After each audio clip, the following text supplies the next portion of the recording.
Halo, selamat pagi Pak Guru dan teman-teman. Perkenalkan, nama saya Soraya Febriana Nahak dengan NIM 211001054. Hari ini saya akan menjawab beberapa pertanyaan mengenai ekonomi pembangunan untuk memenuhi UAS Ekonomi Pembangunan 2. Baik, pertanyaan pertama ialah bagaimana pendapat Anda tentang Theories of Underdevelopment dan berikan contoh antara perbandingan negara Indonesia dan salah satu negara maju. Teori-teori mengenai underdevelopment atau ketertinggalan pembangunan telah dikemukakan oleh berbagai ahli dan telah menjadi subjek perdebatan yang luas dalam bidang pembangunan ekonomi. Nah, ada beberapa pendekatan teoritis yang dapat digunakan untuk memahami fenomena ini, seperti teori modernisasi, teori dependensi, dan teori sistem dunia. Nah, pendekatan teori modernisasi melihat ketertinggalan pembangunan sebagai suatu tahap dalam proses yang alami dan tak terhindarkan menuju kemajuan ekonomi dan sosial. Teori ini berpendapat bahwa negara-negara yang masih mengalami underdevelopment dapat mencapai kemajuan dengan mengadopsi institusi-institusi dan praktik-praktik yang telah terbukti sukses di negara maju. Nah, pendekatan ini seringkali menekankan pada perlunya modernisasi ekonomi, industrialisasi, investasi dalam pendidikan dan teknologi, serta pembangunan infrastruktur yang memadai. Nah, berikutnya ialah pendekatan teori dependensi yang menyoroti peran struktur sosial, politik, dan ekonomi global dalam menciptakan dan mempertahankan ketertinggalan pembangunan. Nah, teori ini berpendapat bahwa negara-negara yang mengalami underdevelopment tidak hanya terbelakang karena faktor internal, tetapi juga karena adanya ketergantungan mereka terhadap negara-negara maju yang memegang kekuasaan ekonomi dan politik. Nah, negara-negara maju seringkali memanfaatkan sumber daya dan pasar negara-negara yang lebih lemah untuk kepentingan mereka sendiri, sehingga mempertahankan ketertinggalan pembangunan. Nah, sedangkan dalam teori sistem dunia, ketertinggalan pembangunan itu merujuk pada kesenjangan ekonomi, sosial, dan politik antara negara-negara yang lebih maju secara ekonomi atau negara inti dan negara-negara yang kurang berkembang atau negara pinggiran atau luar. Nah, teori sistem dunia menjelaskan mengenai ketertinggalan pembangunan itu sebagai hasil dari struktur ekonomi global yang tidak merata dan hubungan kekuasaan yang tidak seimbang antara negara-negara. Nah, teori ini mengidentifikasi dua kelompok utama negara dalam sistem dunia, yaitu negara-negara inti yang memiliki ekonomi yang maju dan dominan, serta negara-negara pinggiran yang memiliki ekonomi yang terbelakang dan bergantung pada negara-negara inti. Baik, di sini sebagai contoh perbandingan antara Indonesia dan salah satu negara maju, kita bisa melihat perbedaan dalam tingkat pembangunan ekonomi, pendidikan, infrastruktur, dan indikator sosial lainnya. Misalnya, jika kita membandingkan Indonesia dengan negara maju seperti Jerman, terdapat perbedaan yang signifikan dalam hal PDB per kapita, indeks pembangunan manusia atau IPM, dan kualitas infrastruktur. Nah, Jerman sebagai negara maju memiliki PDB per kapita yang jauh lebih tinggi dibandingkan dengan Indonesia. Hal ini menunjukkan bahwa pendapatan per individu di Jerman umumnya lebih tinggi daripada di Indonesia. Selain itu, Jerman juga memiliki IPM yang tinggi, sehingga menunjukkan bahwa pendidikan, kesehatan, dan harapan hidup warganya cenderung lebih baik daripada di Indonesia. Nah, perbedaan lainnya yang dapat kita temukan ialah dalam infrastruktur. Jerman memiliki infrastruktur yang lebih maju dan berkembang, dengan sistem transportasi yang baik, jaringan jalan yang terpelihara dengan baik, dan konektivitas digital yang kuat. Nah, di sisi lain, Indonesia masih menghadapi tantangan dalam membangun infrastruktur yang memadai di seluruh negara, terutama di pedesaan. Nah, perbandingan ini mencerminkan perbedaan dalam tingkat pembangunan antara negara maju dan Indonesia, meskipun Indonesia telah mengalami kemajuan ekonomi yang signifikan. Pertanyaan kedua ialah Indonesia adalah negara dengan jumlah penduduk terbanyak keempat di dunia, dan itu menjadi tantangan bagi negara kita. Bagaimana pemerintah pusat maupun daerah bisa menghadapi dan mengatasi tantangan tersebut, dan berikan minimal 5 contoh kasus baik di pemerintah pusat maupun di NTT. Nah, tantangan jumlah penduduk yang besar di Indonesia merupakan masalah yang kompleks dan juga membutuhkan perhatian dari pemerintah pusat maupun daerah. Nah, berikut adalah 5 contoh kasus yang dapat memberikan gambaran tentang bagaimana pemerintah dapat menghadapi dan mengatasi tantangan ini, termasuk contoh-contoh spesifik yang berkaitan dengan Nusa Tenggara Timur. Yang pertama ialah peningkatan akses dan kualitas pendidikan. Nah, pemerintah perlu fokus pada peningkatan akses dan kualitas pendidikan bagi seluruh penduduk Indonesia termasuk di NTT. Mulai dari meningkatkan jumlah sekolah, memperluas program beasiswa, meningkatkan pelatihan guru, dan memberikan akses yang lebih baik terhadap pendidikan yang lebih tinggi adalah beberapa langkah yang dapat diambil. Yang kedua ialah pemberdayaan ekonomi dan penciptaan lapangan kerja. Nah, pemerintah pusat dan daerah perlu bekerja sama dalam menciptakan peluang ekonomi yang lebih baik bagi penduduk. Hal ini dapat dilakukan dengan mendorong investasi di sektor-sektor ekonomi potensial di NTT dan memberikan pelatihan keterampilan yang relevan untuk meningkatkan lapangan kerja, serta mendorong kewirausahaan dan pengembangan usaha mikro, kecil, dan juga menengah. Yang ketiga ialah penyediaan infrastruktur dasar. Nah, infrastruktur yang memadai seperti jaringan jalan, transportasi publik, air bersih, dan sanitasi penting untuk mendukung kehidupan sehari-hari penduduk.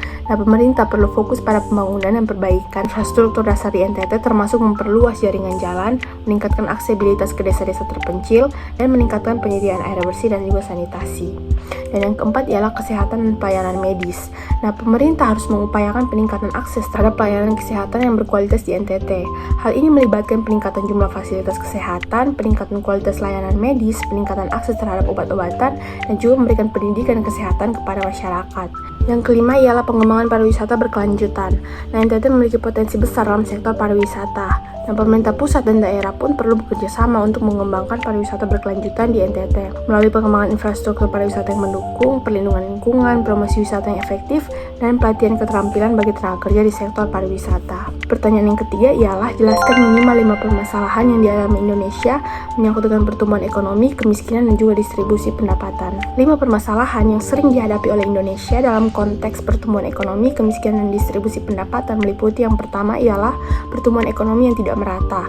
Meskipun Indonesia mencatat pertumbuhan ekonomi yang relatif lebih tinggi dalam beberapa tahun terakhir, pertumbuhan tersebut belum merata di seluruh wilayah dan sektor. Beberapa daerah dan sektor ekonomi masih mengalami keterbelakangan dan ketergantungan terhadap sektor-sektor yang kurang produktif. Nah, pertumbuhan ekonomi yang tidak merata dapat mengakibatkan kesenjangan pembangunan regional dan sosial yang signifikan. Yang kedua ialah kemiskinan dan ketimpangan sosial. Meskipun tingkat kemiskinan Indonesia telah mengalami penurunan dalam beberapa tahun terakhir, masih ada jumlah signifikan penduduk yang hidup di bawah garis kemiskinan. Nah, kemiskinan masih menjadi masalah serius di beberapa daerah, terutama di daerah pedesaan. Selain itu, ketimpangan pendapatan dan kesenjangan sosial juga menjadi perhatian penting dengan kelompok-kelompok masyarakat tertentu yang mengalami kesenjangan yang signifikan. Yang ketiga ialah ketidakmerataan akses terhadap pendidikan dan kesehatan.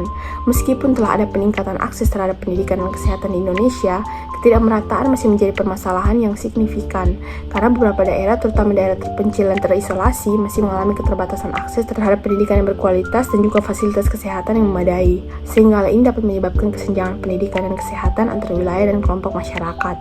Yang keempat ialah tergantung pada sektor ekonomi yang kurang produktif. Indonesia masih menghadapi tantangan dalam mengurangi ketergantungan terhadap sektor ekonomi yang kurang produktif, terutama sektor pertanian dan juga informal. Keterbatasan akses terhadap teknologi, modal, dan juga pasar bagi sektor-sektor lain seperti industri manufaktur dan jasa berbasis pengetahuan dapat membatasi pertumbuhan ekonomi yang berkelanjutan dan juga menciptakan lapangan kerja yang berkualitas. Yang terakhir ialah korupsi dan penghindaran pajak. Nah, korupsi dan penghindaran pajak masih menjadi permasalahan yang serius di Indonesia. Praktik korupsi dapat menghambat pembangunan ekonomi yang adil dan berkelanjutan. Sementara penghindaran pajak dapat mengurangi penerimaan negara yang seharusnya digunakan untuk pembangunan infrastruktur dan program penanggulangan kemiskinan. Upaya yang lebih besar diperlukan untuk memerangi korupsi dan meningkatkan kepatuhan pajak di semua tingkatan pemerintah dan sektor ekonomi. Baik, pertanyaan terakhir ialah bagaimana kesempatan kerja di Indonesia dan NTT? Sebutkan, berikan alasan, dan juga contoh. Kesempatan kerja di Indonesia secara umum cukup beragam, tetapi juga terdapat beberapa tantangan. Nah, berikut ini adalah gambaran mengenai kesempatan kerja di Indonesia dan juga di Nusa Tenggara Timur, serta contoh dan alasan yang mendasarinya. Yang pertama ialah sektor pertanian. Indonesia memiliki sektor pertanian yang besar dan masih menjadi sumber penghidupan bagi sebagian besar penduduk. Nah, di NTT contohnya adalah usaha pertanian seperti penanaman padi, sayuran, dan tanaman hortikultura. Nah, hal ini karena NTT memiliki kondisi geografis dan iklim yang mendukung pertanian. Meskipun sektor pertanian memiliki potensi untuk menciptakan lapangan kerja, ada tantangan termasuk rendahnya produktivitas, akses terbatas terhadap teknologi pertanian modern, dan juga ketidakstabilan cuaca. Nah, yang kedua ialah pariwisata. Indonesia termasuk juga NTT memiliki potensi pariwisata yang besar. Wisata alam, budaya, dan bahari di NTT seperti Pulau Komodo dan Taman Nasional Kelimutu menawarkan peluang kerja di sektor pariwisata. Banyaknya kunjungan wisatawan domestik dan internasional dapat menciptakan lapangan kerja di bidang akomodasi, restoran, transportasi, dan juga jasa pariwisata lainnya. Namun, pengembangan pariwisata yang berkelanjutan memerlukan investasi dalam infrastruktur, pelatihan keterampilan, dan juga pemeliharaan lingkungan. Yang ketiga ialah industri manufaktur. Nah, sektor industri manufaktur, terutama di Pulau Jawa dan Sumatera, menyediakan banyak kesempatan kerja di Indonesia. Beberapa contoh industri manufaktur yang berkembang di NTT, termasuk pengolahan makanan dan minuman, kerajinan tangan, dan pengolahan hasil perikanan. Namun, industri manufaktur di NTT masih relatif kecil dan terbatas, sehingga perlu dukungan dalam hal pengembangan infrastruktur, akses terhadap bahan baku, dan peningkatan kualitas tenaga kerja. Yang keempat ialah teknologi informasi dan komunikasi atau TIK. Nah, dalam beberapa tahun terakhir, sektor TIK ini telah berkembang pesat di Indonesia, termasuk di NTT. Adanya perusahaan startup teknologi, pengembangan aplikasi, dan penyediaan jasa TI lainnya menawarkan peluang kerja bagi individu dengan keterampilan di bidang teknologi. Contohnya adalah pembuatan perangkat lunak, pengembangan situs web, dan layanan jaringan komputer. Namun, tantangan dalam sektor ini termasuk akses terhadap infrastruktur digital yang memadai dan kurangnya keterampilan yang diperlukan dalam industri TI. Yang kelima ialah kewirausahaan. Nah, Indonesia termasuk NTT mendorong perkembangan kewirausahaan sebagai sumber lapangan kerja. Program-program seperti peningkatan kapasitas kewirausahaan, bantuan modal usaha, dan fasilitas pendukung lainnya. Baik, itulah beberapa jawaban dari pertanyaan mengenai